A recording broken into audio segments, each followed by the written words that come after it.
नमस्कार, तुम्ही बघत आहात प्रयास न्यूज. फौजीची आई ही कथा आहे विजय निंबाळकर यांची. कथेचं नाव आहे फौजीची आई. कुठं ते कारगिलनी, कुठं ते हे पाबळ, कुठं ती युद्धभूमीनी, कुठं ही माळवाडी, पण तणाव दोन्ही ठिकाणी सारखाच होता. कारगिल युद्ध सुरू होऊन 4 महिने झालेले. त्याचा शेवट कसा होईल कोणी सांगू शकत नव्हतं. युद्धामुळे 2 देशात निर्माण झालेल्या तणावाला जबाबदार होता पाकिस्तान. पाबळच्या माळवाडीतल्या बनकर कुटुंबियात निर्माण झालेल्या तणावाला जबाबदार होती बायसा. तुझ्यामुळं झालं सगळं, काय गरज होती पोराला मिलिटरीत टाकायची. बायसाचा सासरा युद्ध सुरू झाल्यापासून रोज तिला बडबड करायचा.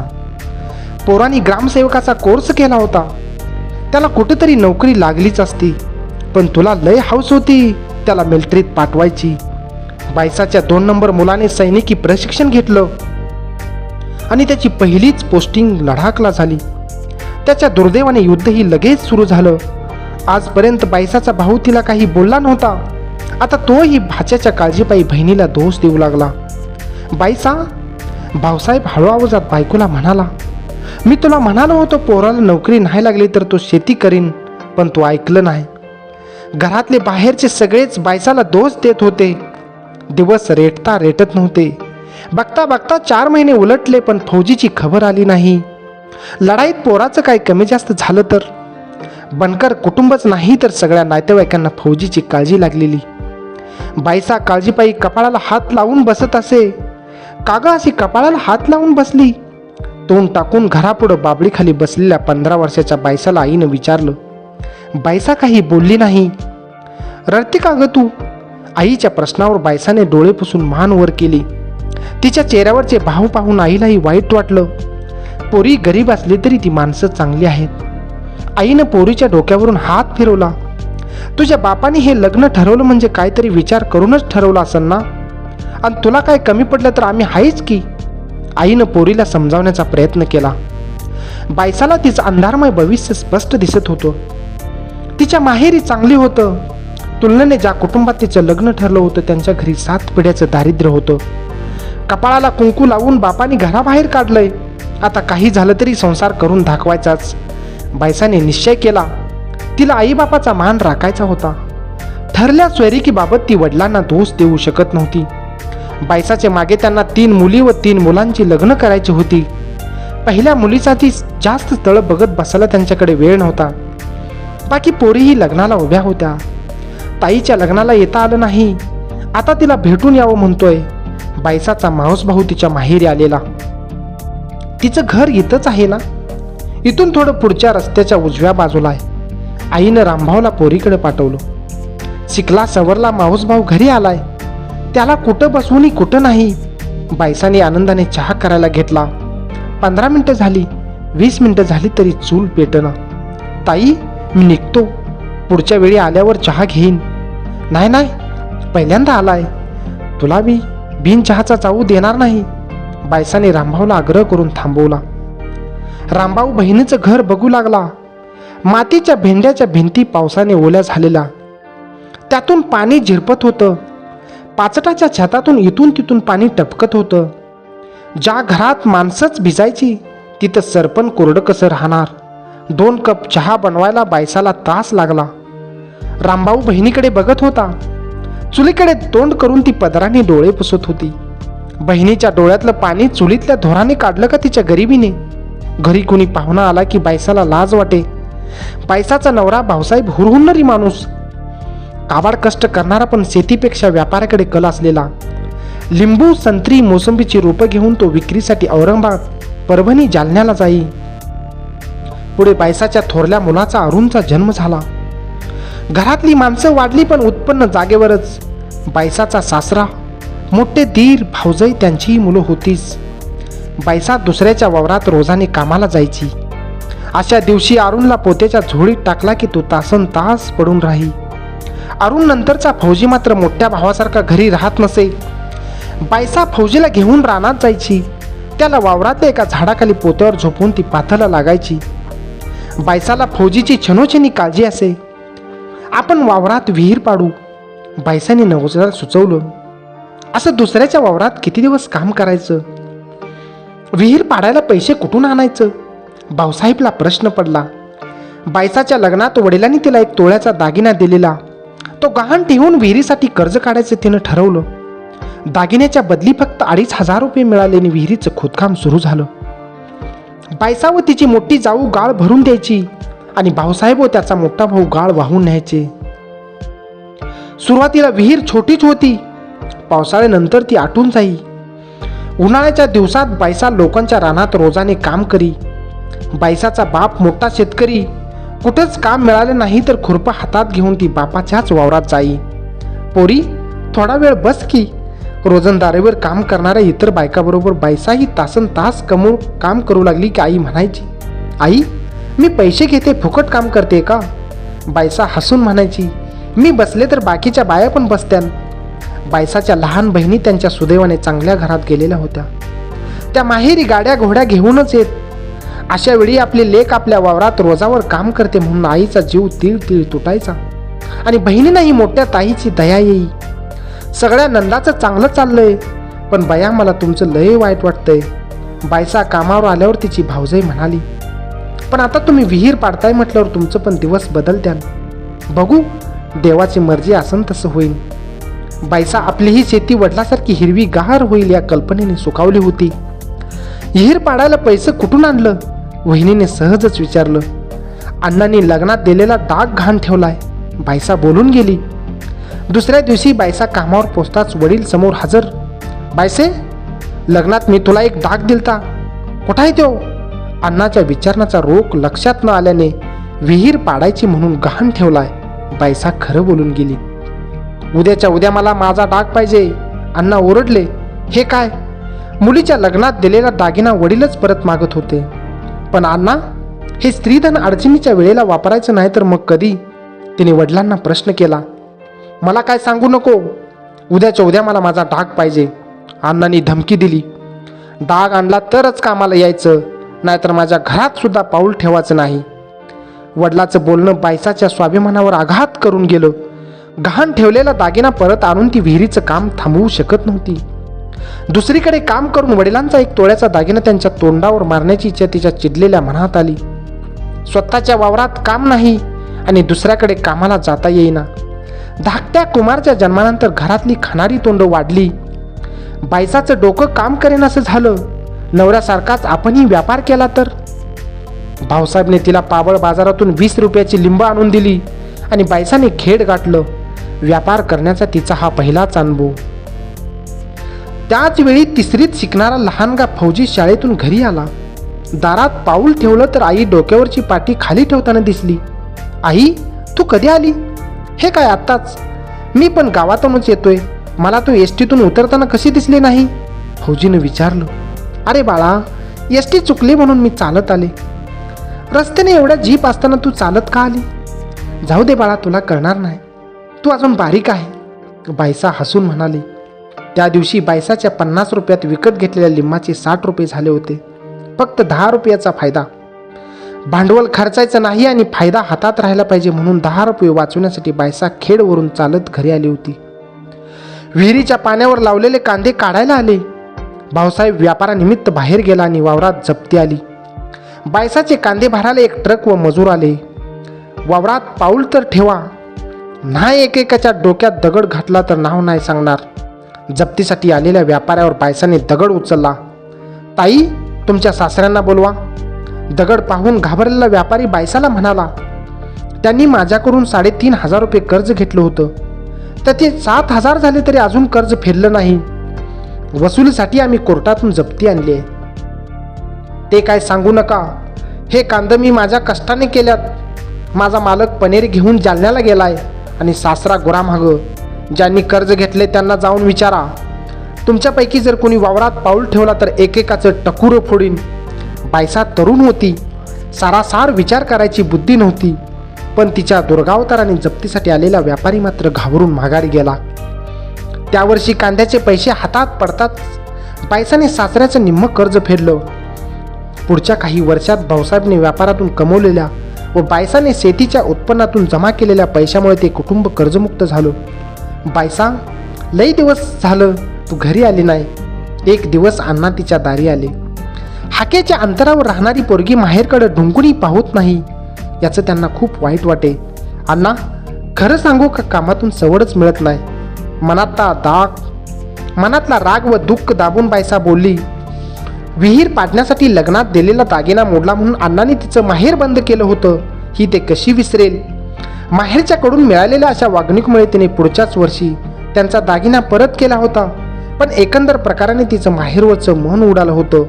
कधी आई, कधी बाप, कधी भाऊ, तर कधी वहिनी येऊन विणवायची, पण बायसाने माहेरात पाऊल ठेवलं नाही. सगळ्याच गोष्टी आपल्या मनासारख्या होत नाहीत, बरोबर ना? नाहीतर बायसा भाऊसाहेबच्या शेतीची गाडी का थांबली असती? मागच्या काही वर्षात जशी बायसाची विहीर पायरी पायरीने खोल गेली, तशीच तिचं पोरं एका एका वर्गाने वर आली होती. जणू मातीच्या भेंड्याचं, गळक्या छपराचं सपार जाऊन तिथं दगड वाळूचं, लोखंडी पत्र्याचं घर बांधलं होतं. इतकी वर्षे जे पनेरी लोकांकडून विकत घेऊन भाऊसाहेब गावोगाव विरायचा, तीच पनेरी आता त्याच्या वावरात वाढत होती. इतकं वर्ष सायकलवर फिरलेला भाऊसाहेब आता एमएटीवर फिरत होता. पाण्याची काहीतरी सोय करायला पाहिजे, नाहीतर पनेरी जळून जाईल. बायसा भाऊसाहेबला म्हणाली. मे महिना कडक तापला होता. चांगली भरात आलेली पनेरी विहिरीतलं पाणी संपल्याने सुकू लागली. पाण्याचा दुसरा ओघ नव्हता. शेवटी नाईलाजाने भाऊसाहेबने पाण्याचा टँकर बोलावला व पनेरी भिजवली. एका टँकरने काय होणार आहे? पुढचे 1.5-2 महिने टँकर आणायला लागत्यान, बायसा म्हणाली. एक वेळ पाणी पाजून पनेरी जगणार नव्हती. मी पैशाची सोय केली. पनेरी तयार होईपर्यंत आपण टँकर घेऊ, आणि टँकरला पैसे मी एमएटी विकली. बायसा नवऱ्याच्या तोंडाकडे पाहू लागली, पण दुसरा पर्यायही नव्हता. गाडी परत घेता आली असती, पण हातात आलेल्या पनेरीचं नुकसान करून घेणारं परवडणारं नव्हतं. पाबळच्या माळवाडीतलं कोणी फारसं शिकलं नव्हतं. एक मुलगा कॉलेजला जात होता, पण तो खेडच्या हुतात्मा राजगुरू कॉलेजात. त्यामुळे अरुणला पुण्याच्या वाडिया कॉलेजला ॲडमिशन मिळालं होतं. बायसाला तेव्हा किती आनंद झाला काय सांगावं.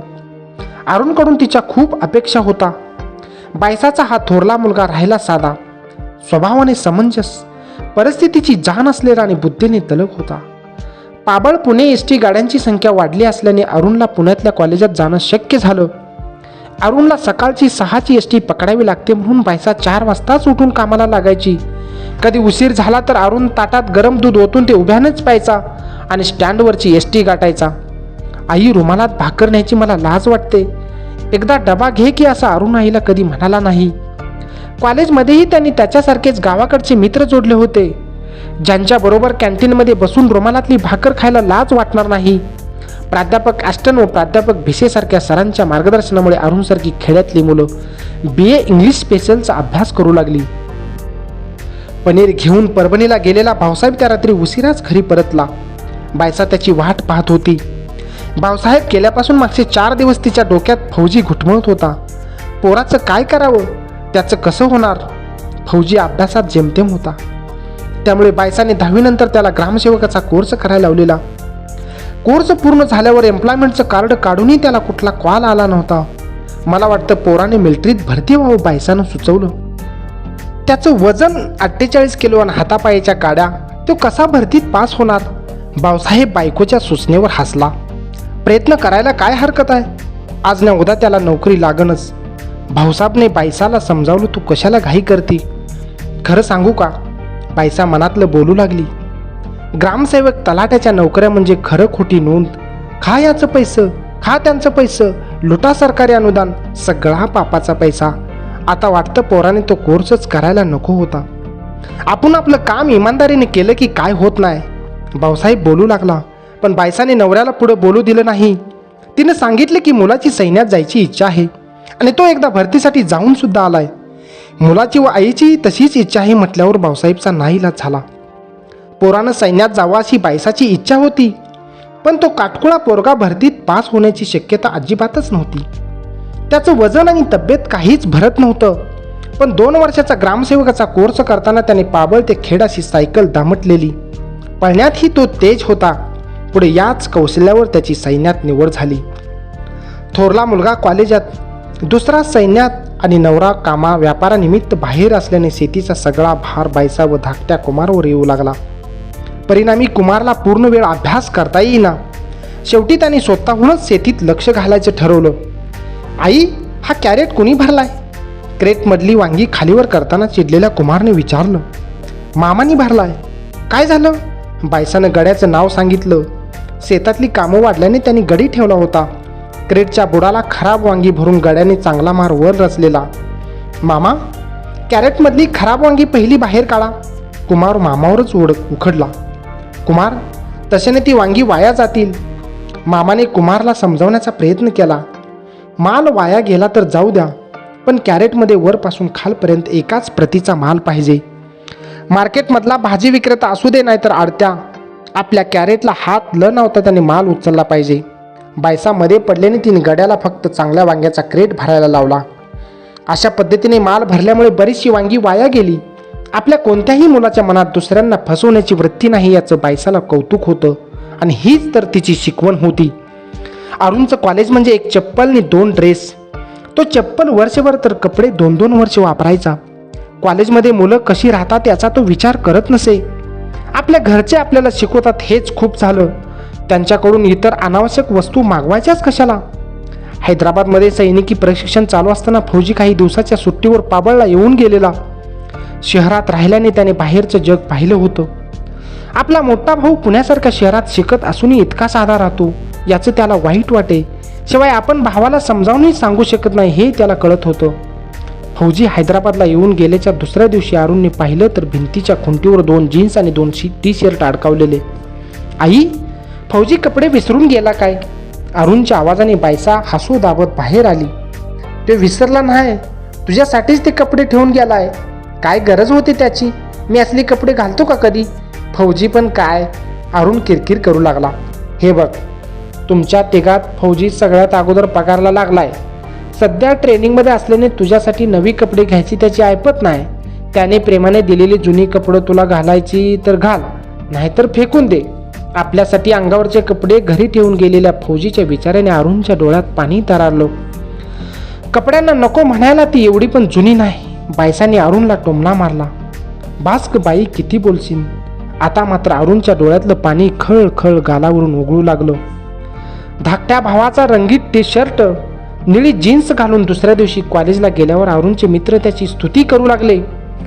अरुणला काही दिवस त्या कपड्यात अवघडल्यासारखं वाटलं, पण पुढे त्याला त्याची सवय झाली.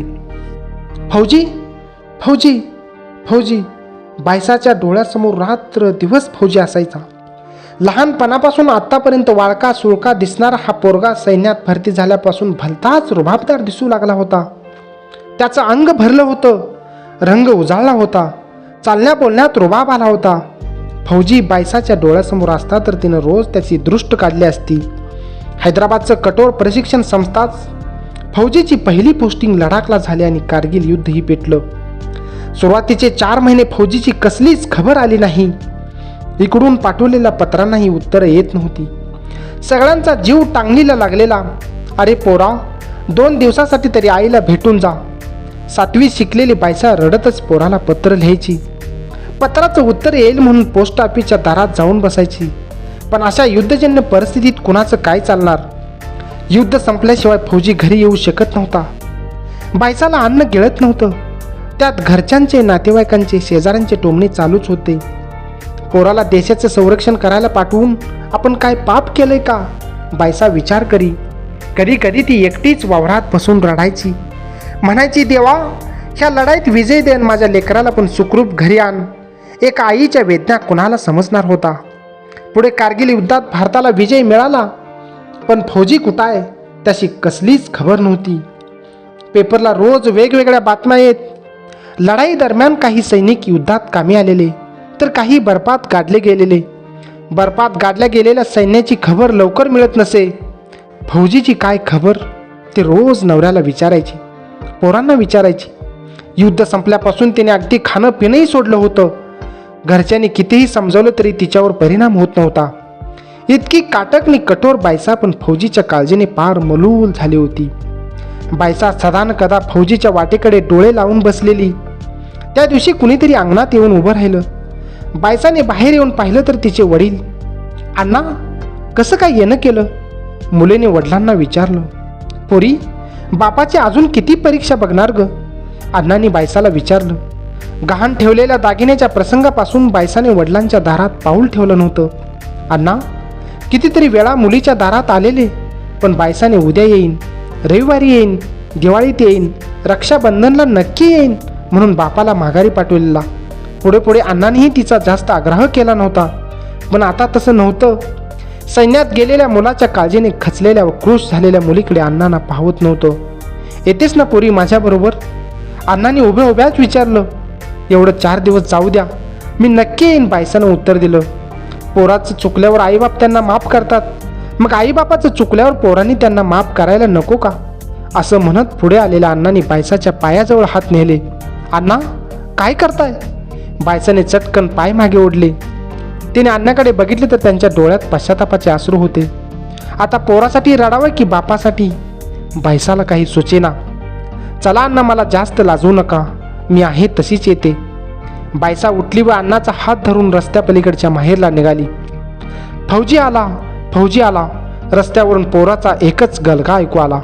बायसाने रस्त्याकडे बघितले तर 5-6 लहान मुलांच्या घोळक्यात खांद्यावर नेहमीची बॅग घेऊन सैन्याच्या वेशातला तिचा फौजी हसत हसत घरी आला होता. बायसा क्षणभर बापाकडे तर क्षणभर फौजीकडे पाहू लागली. हृदयात जमा झालेली दुःख वेदनेची जळमट गळून पडत होती. फौजीबरोबर आलेली शेजापाजारची पोरं मोठ्या मोठ्याने आरडाओरडा करत होती. बायसांच्या अण्णाच्या व फौजीच्या मनात काय चालू होत्या निष्पाप जीवांना कसं कळणार? हा व्हिडिओ कसा वाटला कमेंट करून नक्की कळवा. चॅनलला लाईक, शेअर आणि सबस्क्राईब करायला विसरू नका. धन्यवाद.